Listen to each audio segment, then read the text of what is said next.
এই শূন্য সহনশীলতা বা জিরো টলারেন্স নীতির প্রেক্ষিতে বিশেষত মাদক চোরাকারবারির বিরুদ্ধে আমরা প্রতিনিয়তই সজাগ এবং সতর্ক রয়েছি। আমাদের বিজিবি শুধু সাতক্ষীরা ব্যাটালিয়ন নয়,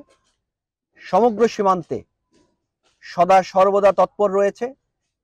দেশের আভ্যন্তরীণ শৃঙ্খলা, দেশের ভূখণ্ড অখণ্ডতা রক্ষা করা, এর পাশাপাশি যে কোনো ধরনের চোরাচালান প্রতিরোধ করার জন্য, বিশেষ করে মাদক চোরাচালান প্রতিরোধ করার জন্য আমরা সদা তৎপর। আপনারা জানেন, মাদক সমাজের এক ভয়ানক ব্যাধি।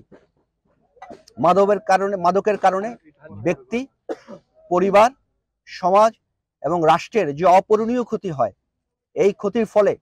আমাদের বিশেষ করে ভবিষ্যৎ প্রজন্ম, তরুণ প্রজন্ম যে ক্ষতির শিকার হচ্ছে, বিপদগামী হচ্ছে, তার জন্য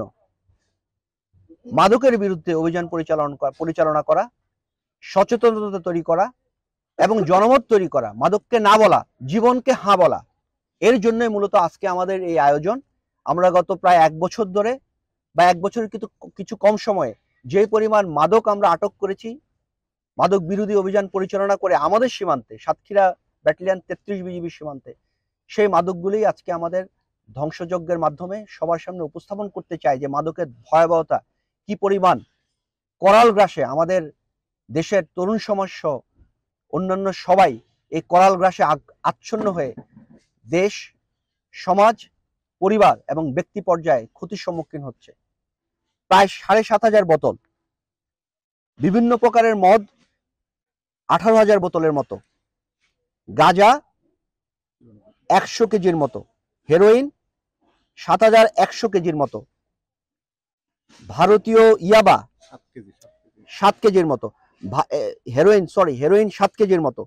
ইয়াবা 3,28,853 পিসের মতো, এলএসডি 24 বোতল, ক্রিস্টাল ম্যাথ 4.5 কেজির মতো, 4 কেজি 500 গ্রামের মতো,